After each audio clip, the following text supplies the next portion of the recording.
A racist cop drags a black woman from court, a brutal display of power. Then, she flashes her FBI badge. The courtroom baffs. The sheriff freezes. In an instant, the hunted becomes the hunter. Justice has a new name. The stale air in courtroom 3 hung heavy, a suffocating blend of institutional neglect and the unspoken anxieties of those caught in its gears. Today, it was a stage. An agent, Sienna Blake, stripped of her name and cloaked in the drab anonymity of inmate 7304, was its unwilling lead. The ill-fitting orange jumpsuit felt like a second skin of judgment, its coarse texture a constant reminder of the role she inhabited, a black woman already condemned by a system she was secretly sworn to dismantle. Her mission, Operation Courthouse Corruption, was aimed squarely at the virulent racism and abuse of power festering within these walls, with Sheriff Wallace Trent as its most prominent symptom. This deliberately orchestrated court appearance for a minor, fabricated offense was designed to draw the venom, to make the invisible visible. The courtroom droned with the monotonous rhythm of judicial routine. Clerks rustled papers with practiced indifference. Lawyers exchanged furtive whispers, and presiding over it all, Judge Alistair Finch exuded an aura of weary detachment. Sienna's senses, however, were razor sharp. She noted her backup Agent Davies, a chameleon in the public gallery, and Agent Miller, a stoic statue in court deputy attire near the exit. Their silent vigilance was a lifeline in this ocean of hostility. Next case, Judge Finch's voice cut through the low hum. The county versus Jane Doe, public disturbance. A beefy bailiff, Deputy Henderson, whose own casual disdain was a small echo of his superiors, jabbed Sienna's arm. "Move it, inmate." The words were louder than necessary, a petty display of authority that drew flickering glances. Sienna rose, each movement a study in feigned submission, the clank of her ankle chains a grim soundtrack to this charade of justice. As she reached the defendant's podium, the courtroom doors swung open, and Sheriff Wallace Trent strode in. His arrival was an event. The atmosphere curdled. The temperature seemed to drop. He was a monument to brute force, his uniform straining to contain his imposing physique, the silver star on his chest glinting like a shard of ice. His eyes, cold and assessing, swept the room. Lingering on Sienna with an almost tangible contempt, he positioned himself near the prosecution, a silent, menacing sentinel. The game was afoot. The young prosecutor, Peterson, visibly cowed by Trent's presence, stumbled through the charges. "Your Honor, the defendant, Jane Doe, is accused of willfully disturbing the peace, resisting arrest, and verbal assault against a law enforcement officer." Sienna kept her head bowed, a mask of weary defeat. But beneath it, every nerve-ending thrummed. Trent's gaze was a physical weight, heavy with prejudice. She could feel him mentally cataloging her black, female, prisoner, a trifecta of perceived inferiority in his poisoned worldview. "And how does the defendant plead?" Judge Finch inquired, his attention still buried in his paperwork. A beat of silence. Then Sienna lifted her chin. Her voice, though quiet, resonated with an unexpected clarity that sliced through the courtroom's lethargy. "Not guilty, Your Honor, and my name is not Jane Doe." A collective intake of breath. Judge Finch's head snapped up, his expression startled. Ms. Albright, Sienna's overwhelmed public defender, looked aghast. Sheriff Trent, however, reacted as if stung. His frame went rigid, a vein pulsing at his temple. The air crackled. "The defendant will address the court through her counsel." Judge Finch interjected, his voice hardening. "With all due respect, Your Honor," Sienna pressed on, her eyes locking with the judge's, her tone unwavering. "The official report is a tapestry of falsehoods, beginning with my misidentification. I was denied my Miranda rights, and it was the arresting officer who initiated the physical aggression. This was the spark designed to ignite the powder keg. She wasn't just pleading innocent, she was indicting Trent's department, challenging the very fabric of his authority." Sheriff Trent's face began to smolder. Your Honor. His voice was a low growl, vibrating with suppressed fury. This inmate is a professional agitator, a liar trying to manipulate this court. She was nothing but defiant and disrespectful. Just look at her type. He bit off the end of the sentence, but the unspoken slur, thick with racial animus, hung in the air, understood by all. Sienna met his venomous stare, a spark of cold fire in her own. The only agitation here, Sheriff, is the community's rising anger against the kind of justice your office dispenses. Justice that looks one way for some and another for people who look like me. The courtroom was thrown into sudden, sharp relief.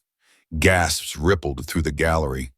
Agent Davies tensed, his gaze unwavering. Miller's hands subtly shifted, a breath away from his weapon. Miss Albright's face was ashen. The social stakes, often buried beneath legal jargon, were now laid bare. This was not just about one woman, but about a community's systematic oppression. Trent's composure shattered. A dark flush crawled up his neck, his eyes blazing with a potent cocktail of fury and racial hatred. You insubordinate, street trash. He didn't just step forward, he launched himself, a predator uncoiling, bypassing the stunned bailiff and the flimsy dock gate with shocking speed. Sheriff, control yourself this instant. Judge Finch's gavel slammed down, the sound lost in the rising tide of Trent's rage. Before Sienna's training could fully engage, Trent's hand, hard as iron, clamped down on her arm. The cheap fabric of her jumpsuit tore with a sickening rip. You waltz into my town, my courtroom, spewing your filth, disrespecting my badge, he spat, his face a contorted mask of fury, mere inches from hers. I'll teach you some manners, girl. The word girl, laden with generations of racial and gendered condescension, was a verbal whip crack. Pandemonium erupted, shouts, cries of disbelief. Deputy Henderson, pale and indecisive, made a feeble gesture to intervene but shrank back from the sheer force of Trent's fury. Trent began to drag her, yanking her with brutal force from the podium. Her cuffed ankles betrayed her, sending her stumbling, the chains screaming against the floorboards. The humiliation was a physical assault, scalding and absolute. Every eye was a burning brand on her skin, the horrified stares of onlookers, the terrified compliance of court officials. Judge Finch's apoplectic but ultimately powerless face. This was raw, naked racism in action, broadcast for all to see. Sheriff Trent, I command you to release her, Finch's voice, now shrill with a desperate assertion of authority, was utterly ignored. Trent was a force of nature, a manifestation of unchecked power and bigotry. His fingers dug into her flesh, a bruising testament to his rage. You're going straight to the hole, he seethed, hauling her down the central aisle, where you can reflect on your uppity ways. A tear, hot and involuntary, traced a path through the theatrical grime on Sienna's cheek. A genuine reaction to the pain and the sheer brutal ugliness of the assault. He wasn't just enforcing order, he was performing a ritual of degradation. A public spectacle of a black woman being violently put in her place. As they neared the massive oak doors of the courtroom, the point of no return loomed. Agent Miller, by the exit, tensed, his body a coiled spring, ready to prevent her abduction from their control. The chief prosecutor, Marcus Thorne, a man known for his stoic demeanor, watched with an expression of profound shock and dawning horror. The blatant illegality and savagery of the sheriff's actions undeniable. Trent, panting, his face congested with blood and rage, gave her arm a final, vicious wrench. Nobody, and I mean nobody, mouths off to me in my county, he snarled, his voice a low, guttural torrent of hatred. Especially not your kind. The slur, explicit and venomous, was the final damning indictment. The public humiliation, the racially charged assault, the blatant abuse of power, all laid bare, witnessed, irrefutable. The trap, baited with Sienna's courage and dignity, had not just been sprung, it had detonated, exposing the rotten core of Trent's reign. The balance of power was about to shift, dramatically and irrevocably. The polished marble floor of the courthouse corridor was cold beneath Sienna's stumbling feet.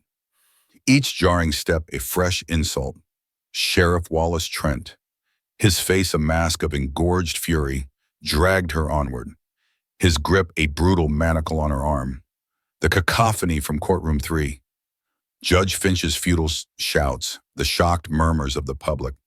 The scrape of furniture began to recede, replaced by the echoing emptiness of the hallway and Trent's ragged, hate-filled breathing. "Think you're special." "Huh," he grunted, yanking her so hard her shoulder screamed in protest. "Just another mouthy thug who needs to learn her place." Each epithet, each moment of violent degradation, was a hammer blow, not just to her body, but to something buried deep within her, a sealed chamber of memory.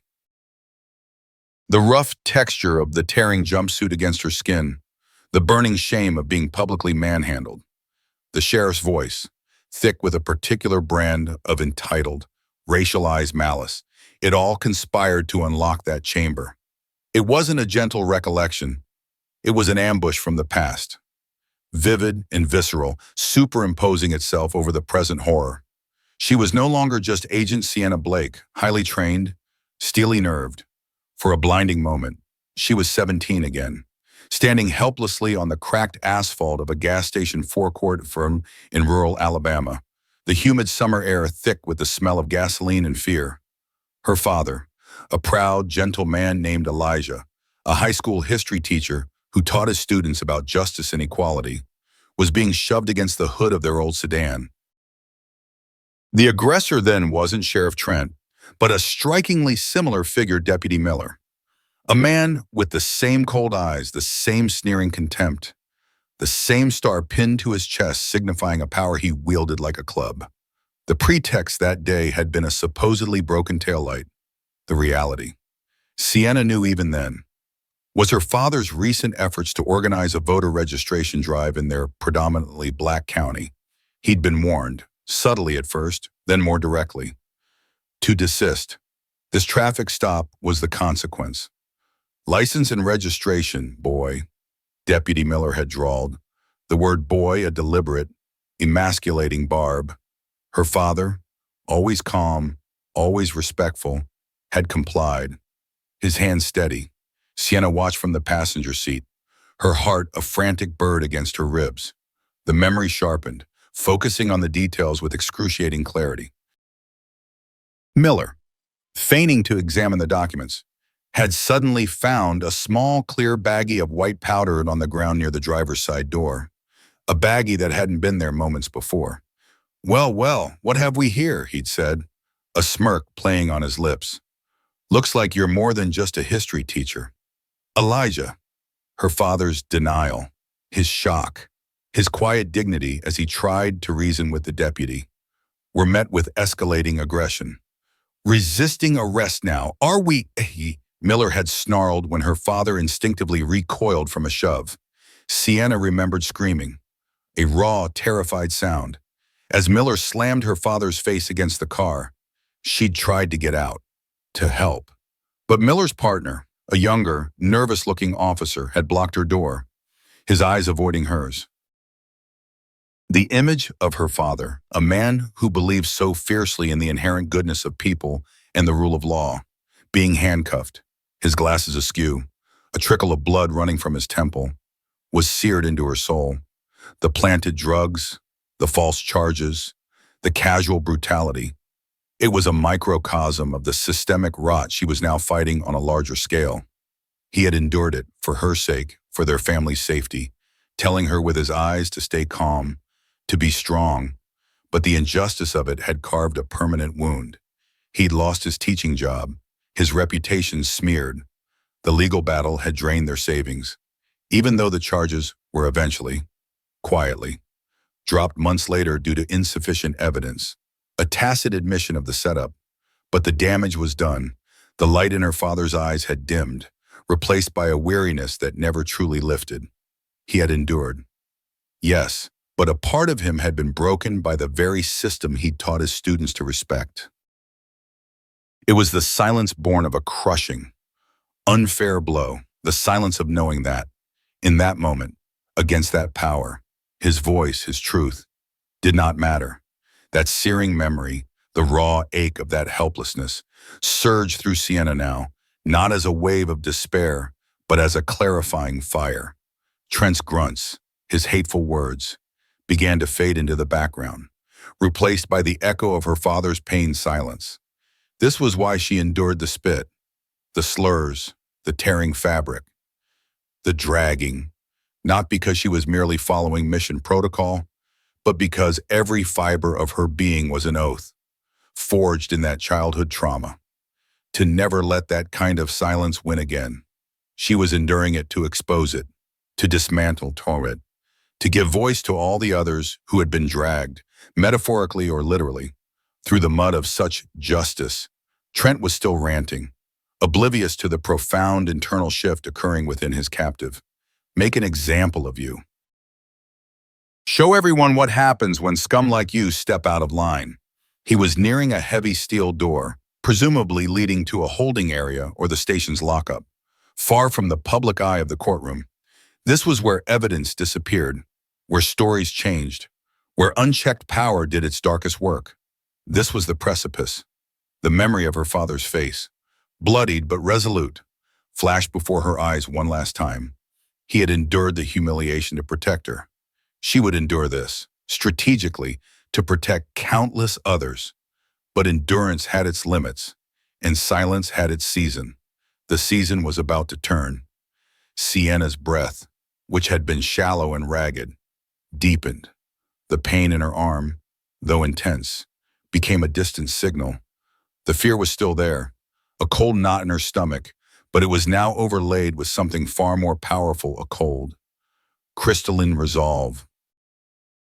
The years of training, the discipline, the intellect, all sharpened by that fiercely personal understanding of injustice, coalesced into a single point of action. As Trent fumbled for a keycard to swipe at the steel door, his grip on her arm momentarily slackened. It was the smallest of openings, but for Sienna, it was a chasm of opportunity. The public humiliation was complete, witnessed, undeniable. The link between Trent's racial animus and his physical abuse was forged in the open. The groundwork was laid. She subtly shifted her weight, her feet finding surer purchase on the slick floor despite the ankle cuffs. The image of the FBI badge, nestled securely beneath the collar of her jumpsuit, burned in her mind's eye. It wasn't just a piece of metal. It was the embodiment of a higher authority, a different kind of power, the power she had dedicated her life to wielding, not as a club, but as a shield and a scalpel. The slight tremor in her hands ceased. Her eyes, which had been downcast or flickering with controlled pain, now fixed on the back of Trent's thick neck with an unnerving intensity. He was still muttering, lost in his tirade, a bully so accustomed to impunity that the idea of resistance from this inmate was inconceivable. He was about to learn that some silences are not an admission of defeat, but the quiet gathering of a storm. The past had fueled the present, and the present was about to erupt. The steel door loomed, a cold, indifferent barrier between the relative exposure of the courthouse corridor and the hidden depths of Sheriff Wallace Trent's domain. Trent, still panting from his exertions and the intoxicating rush of his own fury, fumbled with a keycard, his knuckles brushing against the scanner. His grip on Sienna's arm, though momentarily less crushing, remained a declaration of ownership. He was a man entirely consumed by the conviction of his own supremacy, blind to the storm gathering in the woman he was manhandling. Just a little further, sweetheart, Trent sneered, the term of endearment a twisted mockery. We got a special room for loudmouths like you. No audience in there. He clearly intended to drag her into a more secluded area, away from the prying eyes of the courthouse and, more importantly, away from any potential witnesses who weren't already under his thumb. This was the systemic exploitation in motion, the swift, practiced removal of a problem to a place where procedures were mere suggestions and accountability was a foreign concept. As the card reader beeped and the heavy lock clicked, Sienna knew this was a critical juncture. Allowing herself to be pulled into an unmonitored holding cell or interrogation room with Trent and potentially his loyal deputies would drastically escalate the danger and limit her options. Her mission was to expose the corruption, not become its silent victim. When Trent tugged again, expecting her to stumble forward, Sienna subtly shifted her center of gravity. Instead of being pulled off balance, she planted her feet, the worn soles of her prison-issue shoes finding surprising traction. It wasn't an overt act of defiance, not yet, but a nuanced refusal to be easily hurted. Her body, though still captive, was no longer pliant. Trent, surprised by the resistance, however slight, grunted. "Stubborn, are we?"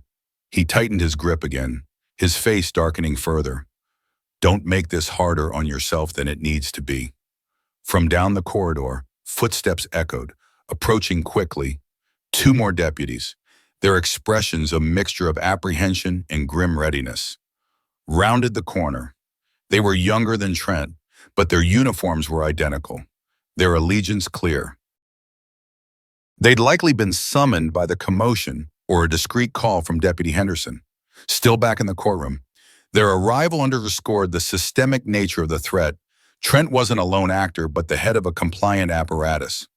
"Sheriff, everything all right?" one of them, a sandy-haired man with a name tag reading C. Rourke, asked, his eyes flicking from Trent to Sienna and back, carefully neutral but implicitly supportive of his superior. "Just taking out the trash, Rourke," Trent growled, yanking Sienna's arm again. "This one thinks she can run her mouth in my courthouse and get away with it." Sienna spoke, her voice calm but carrying an unexpected authority that cut through Trent's bluster. "Sheriff, your actions are being recorded, every single one of them." She wasn't referring to courthouse CCTV, which she knew could be selectively edited or malfunction, but to the micro-recorders embedded in her disguise and the mental notes being compiled by a mind trained for meticulous observation. Trent scoffed, a harsh, dismissive sound.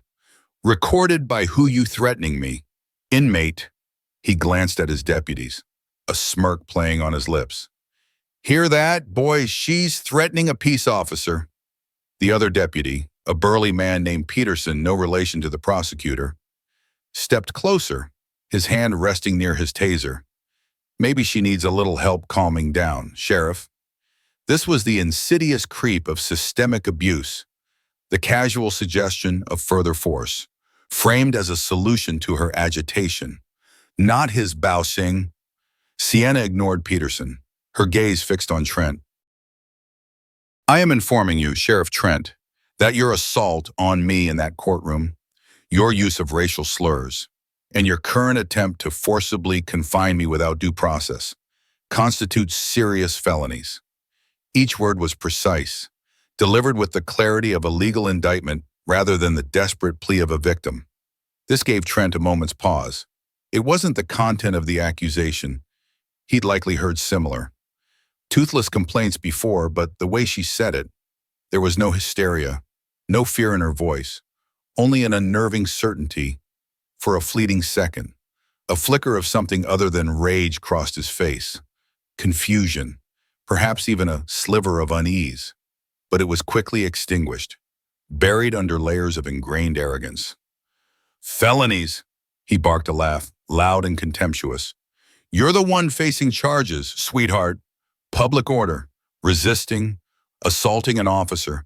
That's what the report will say. And everyone in that courtroom that saw you acting up."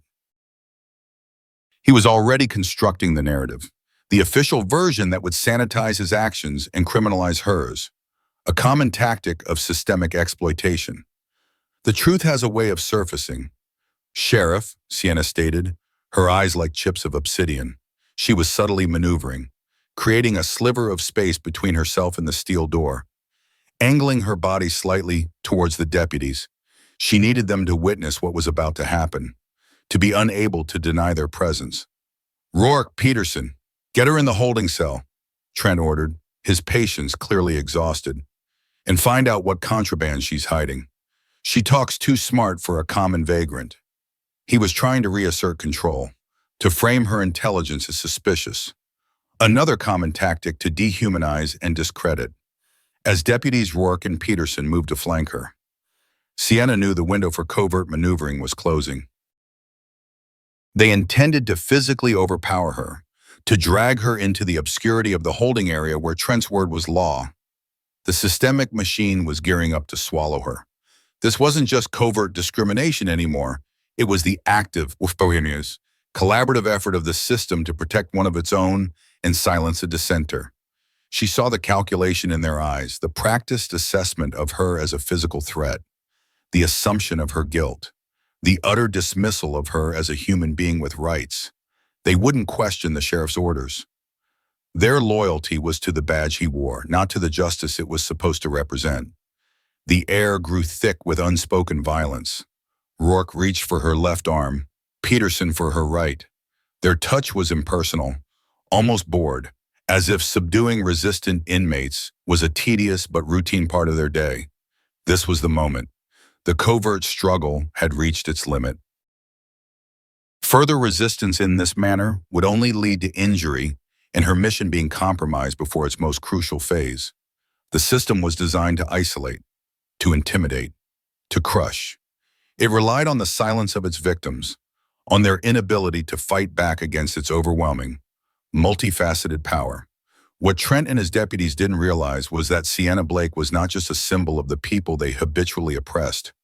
She was an agent of a far greater and far more meticulous system of justice. Her hand, the one not currently being crushed by Trent's grip, moved with deceptive slowness towards her collar. The gesture was small, almost imperceptible amidst the larger struggle. Trent, focused on barking orders at his deputies, didn't notice. Rourke and Peterson, intent on securing her arms, were similarly oblivious. The cold, hard outline of the badge beneath the rough fabric of the jumpsuit was a familiar comfort. It was more than a symbol, it was a key, about to unlock a very different kind of door. The covert discrimination had played out. The systemic exploitation was in full swing. Now it was time for the first overt act of resistance, an act that would shatter their assumptions and send tremors through the corrupt foundations of their world. The air crackled, not with Trent's rage, but with the impending shockwave. Deputies Rourke and Peterson closed in, their movements practiced and devoid of hesitation. They were the cogs in Trent's machine, ready to apply force, to neutralize the perceived threat Sienna represented. Rourke's hand clamped onto her right arm, his fingers digging into the muscle above her elbow.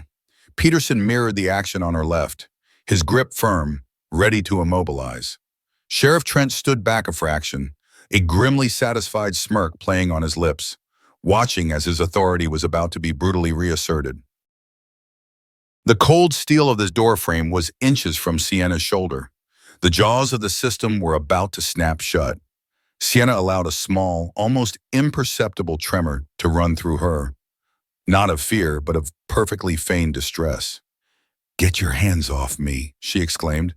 Her voice pitched slightly higher, a carefully calibrated note of desperation designed to focus their attention on the physical act of subduing her, to draw their eyes to her face, her arms.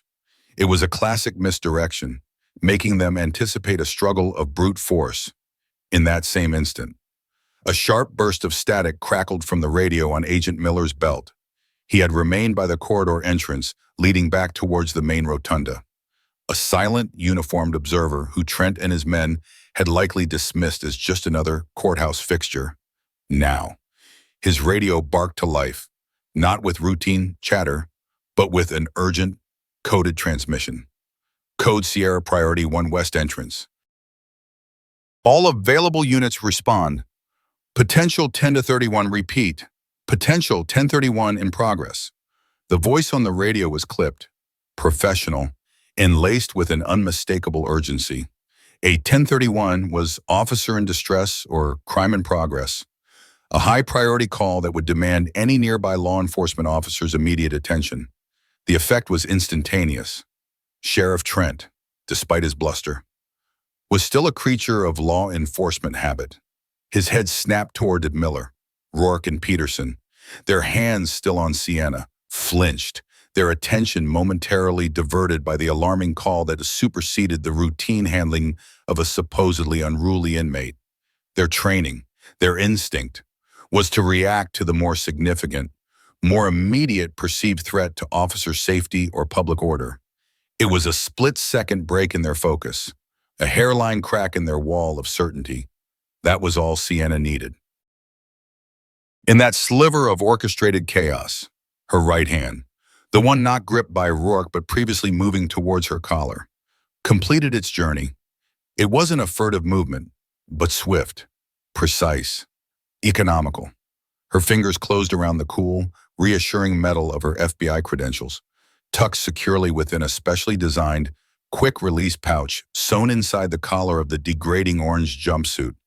As Trent and his deputies were still processing the urgent radio call, their eyes darting towards Miller, who was now speaking urgently into his own radio. Sienna Blake acted. She didn't shout. She didn't scream. Her voice, when it came, was not the voice of inmate 7304. It was the voice of Special Agent Sienna Blake, a voice honed by years of command and unshakable authority. It sliced through the tension, cold and sharp as a shard of ice. Stand down now. With a fluid, powerful motion that belied the restraints on her ankles and the lingering pain in her arm, she pivoted slightly, her upper body twisting with a surprising force. Rourke's grip, loosened by his momentary distraction, slipped. Peterson, also looking towards Miller, was a fraction too slow to react. And then she flashed the shield. It wasn't just shown, it was presented. She ripped open the top buttons of her jumpsuit with her free hand, and from the opening, she produced the gleaming gold badge. It caught the harsh fluorescent light of the corridor, radiating an authority that was immediate and undeniable. The iconic eagle, wings spread, the bold letters FBI and U.S. Department of Justice seemed ablaze in the sterile hallway. Special Agent Sienna Blake, Federal Bureau of Investigation, she announced, her voice resonating with the full weight of the United States government. Sheriff Trent, Deputies Rourke and Peterson, you are interfering with a federal investigation and assaulting a federal officer. I repeat, stand down, hands where I can see them. The transformation was absolute. One moment, she was a common vagrant. Scum, an inmate to be brutalized and silenced. The next, she was the embodiment of federal law, a predator who had just revealed herself within their midst. The corridor, which seconds before had been filled with Trent's invective and the threat of impending violence, was plunged into a stunned, almost comical silence. The only sound was the faint, tinny squawk of Miller's radio in the background as he continued his conversation, providing a subtle, ongoing legitimacy to the diversion. Sheriff Wallace Trent froze mid-sneer. His jaw, which had been set in a pugnacious line, went slack. His eyes, fixed on the badge, bulged almost comically. The florid color drained from his face, replaced by a ghastly mottled pallor. He looked as if he'd been tasered by the sight of the shield alone. His hand, which had been crushing Sienna's arm, recoiled as if burned. Deputy Rourke, who had been about to reassert his grip, stumbled back a step, his eyes wide with disbelief, then dawning horror. His mouth opened and closed silently, like a fish gasping for air. Deputy Peterson, equally stunned, simply let go of Sienna's other arm. His gaze darted from the badge to Sienna's face, then to Trent, then back to the badge. His mind clearly struggling to reconcile the image of the disheveled inmate with the reality of the federal agent now commanding them. He looked utterly bewildered, like a man who had confidently walked into a wall he hadn't seen. The first act of resistance was complete. It wasn't a physical blow. Though Sienna was more than capable of delivering one, it was a strategic masterstroke, a detonation of identity that shattered their assumptions and their illegitimate power. The gilded shield was not just a symbol, it was a weapon, and it had struck with devastating precision. Sienna stood tall, despite the demeaning jumpsuit and the ankle chains, the dirt on her cheek, the ripped fabric. The bruises forming on her arms now seemed less like marks of shame and more like battle scars, evidence of the gauntlet she had willingly run. Her eyes, cold and unwavering, pinned each man in turn. "Sheriff," she said, her voice dangerously calm, "I believe we have a great deal to discuss, and this time I'll be asking the questions." The power dynamic hadn't just flipped, it had been poleaxed. Trent, who moments before had been the undisputed king of his corrupt little castle, now looked like a man facing his own executioner. The system he had so confidently wielded had just encountered a far more formidable one. The jaws that had been closing around Sienna were now, unmistakably, closing around him. Agent Miller, his urgent radio call concluded, began to advance slowly down the corridor. His expression now transformed from that of a concerned court deputy to one of quiet, professional backup, his hand resting calmly on his own service weapon. The unexpected aid had created the opening, and Sienna had seized it with breathtaking efficiency. The silence in the corridor was no longer empty. It was filled with the deafening roar of impending justice. The corridor became a tableau of suspended animation, the air thick with the metallic tang of fear and shattered arrogance. Sheriff Wallace Trent, a man accustomed to inspiring terror, now wore it like a suffocating shroud. His eyes, fixed on the radiant gold of the FBI shield, were wide and vacant, reflecting the sudden abyss that had opened beneath his feet. Deputies Rourke and Peterson, moments ago the confident enforcers of his will, were statues of disbelief, their faces bleached of color, their hands frozen mid-reach. Agent Miller, a silent harbinger of this new order, stood ready. "Sheriff Trent," Sienna's voice was not merely firm, it was a judgment. "Your hands on your head, now." Each word was an iron nail driving home the irreversibility of this moment. "Deputies Rourke, Peterson, you will comply with the same order. Do not test my patience." Trent's notorious belligerency seemed to have imploded, leaving behind a hollow shell. A choked sound, half groan, half whimper, escaped him. Then, with the tortured slowness of a man being broken, his hands rose, trembling, towards his head. It was an act of capitulation so profound it seemed to drain the very life from him. Rourke and Peterson, their bravado utterly extinguished, mirrored the gesture, their movements jerky and uncoordinated, the eyes of men staring into a personal catastrophe. The visual was devastating the local titans of law enforcement, disarmed by the sheer force of federal authority embodied in one resolute woman. "Agent Miller," Sienna commanded, her gaze never leaving the crumbling facade of Sheriff Trent. "Disarm them, carefully." Miller moved with the predatory grace of a seasoned professional. He first divested Trent of his heavy service revolver, the metal clinking ominously as he secured it, then Rourke's, then Peterson's. Each weapon removed was a visible stripping away of their power, their menace, leaving them exposed and vulnerable. "We are returning to courtroom 3, Sheriff," Sienna declared, her voice resonating with an authority that brooked no argument. "You and your deputies are about to face a public accounting for your actions. Consider this your first step towards understanding the true meaning of due process." A flicker of Trent's old defiance sparked, but it was pathetic, desperate. This is an outrage. You can't. I am the law here." Sienna's laugh was short, cold, and utterly dismissive. "Sheriff, your tenure as the law has just been subjected to a federal review, and the initial findings are damning. You have the right to remain silent. I strongly suggest you exercise it, as anything you say will be meticulously recorded and used against you. You have the right to an attorney. You're going to need a very good one." The Miranda warning, delivered with such icy precision, was not a protection offered, but a pronouncement of his new, diminished status. The procession back to courtroom 3 was a silent parade of ignominy. Sienna, her chained ankles a stark reminder of the brutality she'd endured, nonetheless walked with the unshakable poise of a victor. Trent, his face a ruin of collapsed arrogance, was now the one being escorted, his deputies trailing behind like whipped dogs. The very tiles of the floor seemed to mock their fallen stature. Agent Miller pushed open the courtroom door, and the scene within froze.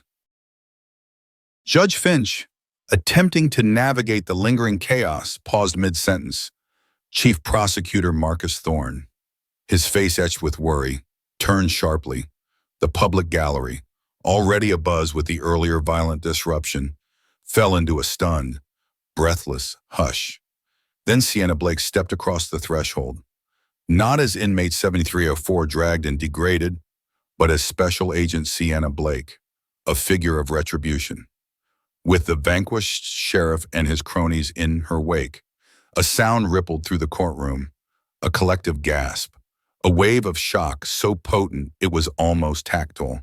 Spectators rose to their feet, eyes wide, some pointing in disbelief. Ms. Albright, Sienna's former public defender, covered her mouth, her eyes shining with a mixture of awe and dawning comprehension.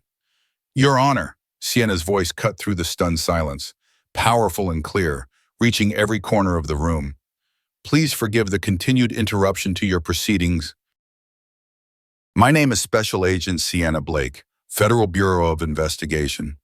She raised her badge high, turning slowly, ensuring every person, from the judge on his bench to the terrified clerk in the corner, saw the undeniable symbol of federal power.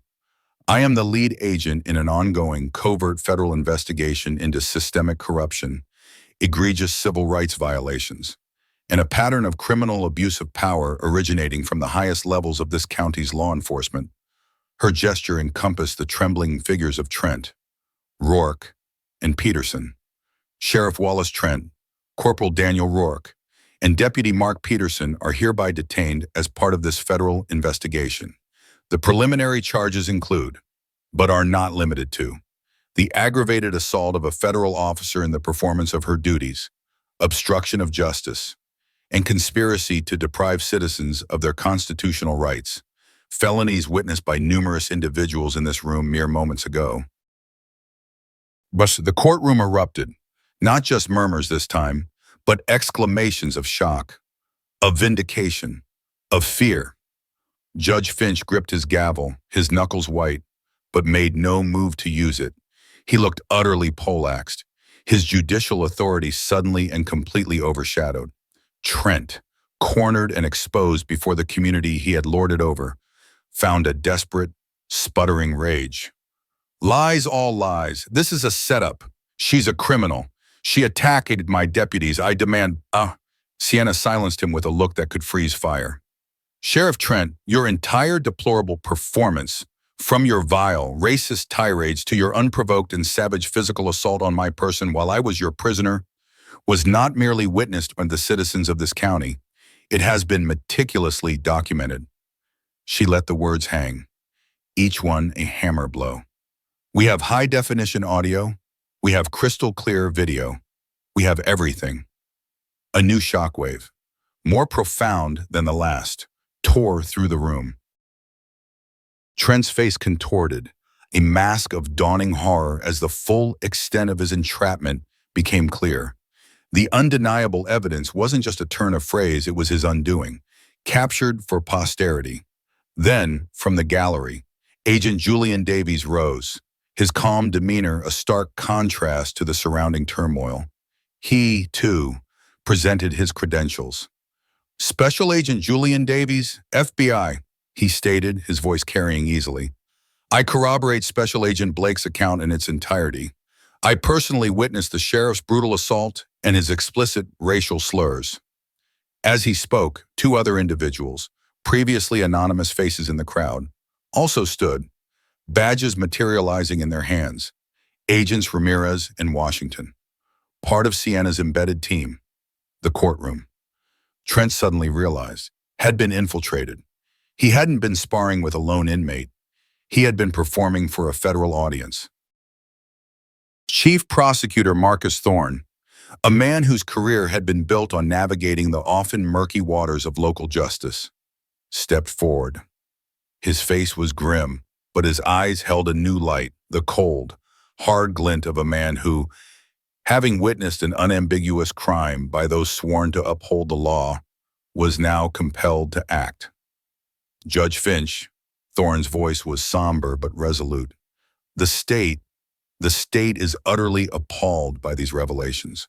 If these allegations by the Federal Bureau of Investigation and the evidence they claim to possess are validated, then every case, every conviction, every interaction touched by Sheriff Trent and his inner circle will require immediate and thorough review.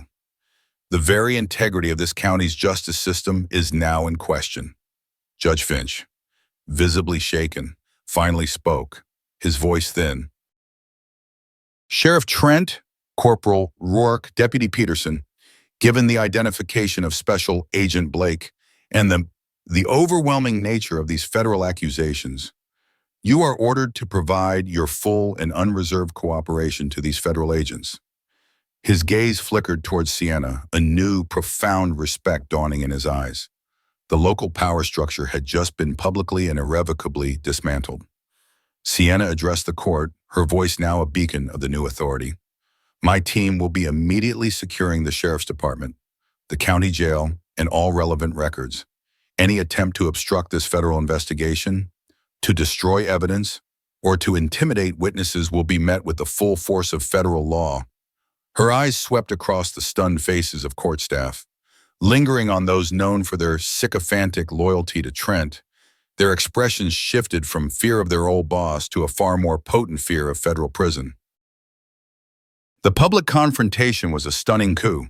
The power dynamic had not merely flipped, it had been pulverized. Trent, stripped of his badge of office, his weapons, and his dignity, stood exposed, a petty tyrant unmasked before the very community he had victimized. Sienna Blake, the woman he had sought to break, now stood as their avenger, her courage the catalyst for a long overdue reckoning. The air in courtroom 3, once thick with oppression, now hummed with the electrifying promise of justice. The days that followed the dramatic unveiling in courtroom 3 were a whirlwind of relentless activity, a cleansing storm tearing through the corrupt infrastructure of the county. Special Agent Sienna Blake, no longer confined by the demeaning orange jumpsuit, but clad in the sharp, authoritative attire of an FBI agent, spearheaded the operation with unwavering focus. The FBI field office had surged resources, transforming the county courthouse and the sheriff's department into hives of investigative activity. Boxes of files were seized, computers impounded, and a stream of county employees, from deputies to clerks, were summoned for interviews.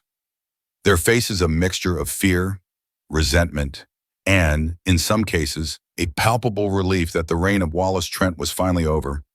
Sheriff Trent, Corporal Rourke, and Deputy Peterson were formally arrested and charged, their booking photos a stark contrast to their once arrogant demeanors. They were incarcerated not in their own county jail, which was itself now a federal crime scene, but in a secure federal facility several counties away, stripped of their badges, their power, and their network of intimidation. The news of their downfall spread like wildfire, igniting a mixture of shock, disbelief, and a burgeoning sense of hope among the populace, particularly within the minority communities who had long borne the brunt of Trent's abusive regime. The undeniable evidence Sienna had referred to was methodically processed and prepared.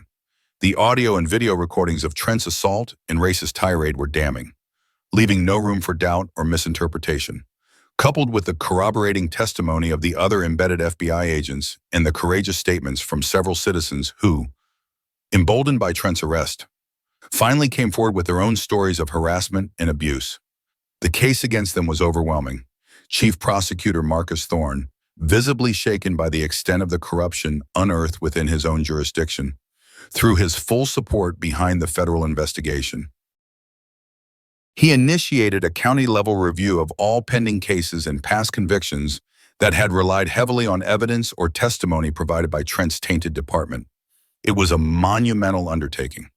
But Thorne, facing a crisis of public trust, recognized it as a necessary first step towards restoring integrity to the local justice system. Several questionable convictions were immediately flagged for appeal. The community reaction was profound and multifaceted. There were protests, not of anger this time, but of cautious celebration. Outside the courthouse, town hall meetings were convened, overflowing with citizens demanding answers, demanding reform, demanding assurance that such abuses of power would never happen again. Sienna Blake, though her role was officially that of an investigator, became an accidental symbol of this awakening. News outlets, initially drawn by the sensationalism of a racist sheriff being taken down by an undercover black FBI agent, soon began to delve deeper into the systemic issues her investigation had exposed. Her image, initially flashed in news reports as Inmate 7304, was now replaced by official FBI photographs. A determined woman who had walked into the lion's den and emerged with the lion in chains. The legal process moved with uncharacteristic speed for such high-profile corruption cases, largely due to the irrefutable nature of the primary evidence against Trent regarding the assault on Sienna. Facing the certainty of a lengthy prison sentence if convicted at trial for the assault on a federal officer and the other rapidly accumulating charges, Wallace Trent, after weeks of defiant bluster through his expensive new attorney, finally broke. He accepted a plea deal, a substantial prison sentence, in exchange for pleading guilty to several federal charges and, crucially, cooperating with the ongoing broader investigation into the network of corruption he had presided over. Rourke and Peterson, facing similar overwhelming evidence, quickly followed suit, their loyalty to their former boss evaporating in the face of self-preservation. Their guilty pleas sent shockwaves through the county's political and judicial establishment. Trent's cooperation began to implicate other officials, a building inspector known for soliciting bribes, a county commissioner suspected of steering contracts, even whispers about kickbacks to a junior magistrate. The investigation widened, its tendrils reaching into dark corners that had long been shielded from scrutiny. In the aftermath, Sienna Blake remained in the county for several more months, overseeing the methodical dismantling of Trent's network and assisting in the groundwork for systemic reforms. She met with community leaders, listened to their stories, and worked with a transitional task force appointed to overhaul the sheriff's department. New training protocols were implemented. Body cameras became mandatory for all officers, and a civilian oversight board with genuine teeth was established, measures that would have been unthinkable just a short time before. The courtroom where she had been dragged and humiliated became, in a symbolic turn, the venue for a press conference where the U.S. Attorney announced the initial wave of indictments stemming from the broader investigation. Sienna stood beside him, not as the central focus, but as a quiet, powerful presence. Her gaze swept over the reporters, the community members, the new interim sheriff, a respected officer from a neighboring, untainted county, and she saw not just the end of an era of corruption, but the difficult, hopeful beginning of something new. Her father, Elijah, traveled to be there, his eyes, once dimmed by injustice, now shining with an almost unbearable pride. He didn't say much, but as he embraced his daughter, he simply whispered, "You gave them back their voices, Sienna. You gave me back mine." Justice, in this instance, was not just about punishment, it was about restoration. It was about the painstaking work of rebuilding trust, of affirming that no one, regardless of their badge or their position, was above the law. The community, once cowed into silence, found its collective voice, energized by the proof that resistance, even against seemingly insurmountable odds, could bring about profound change. Agent Sienna Blake eventually moved on to her next assignment, another dark corner of the country where justice needed a tenacious champion. But she left behind a county irrevocably altered, a community awakened, and a powerful testament to the courage it takes to confront injustice, not with a weapon, but with the unwavering shield of truth and the relentless pursuit of accountability. She had been the bait, the catalyst, and ultimately, the architect of a new dawn. Her story became a local legend, a reminder that even in the face of systemic rot, one individual, armed with courage and conviction, could indeed become a symbol of profound and lasting change.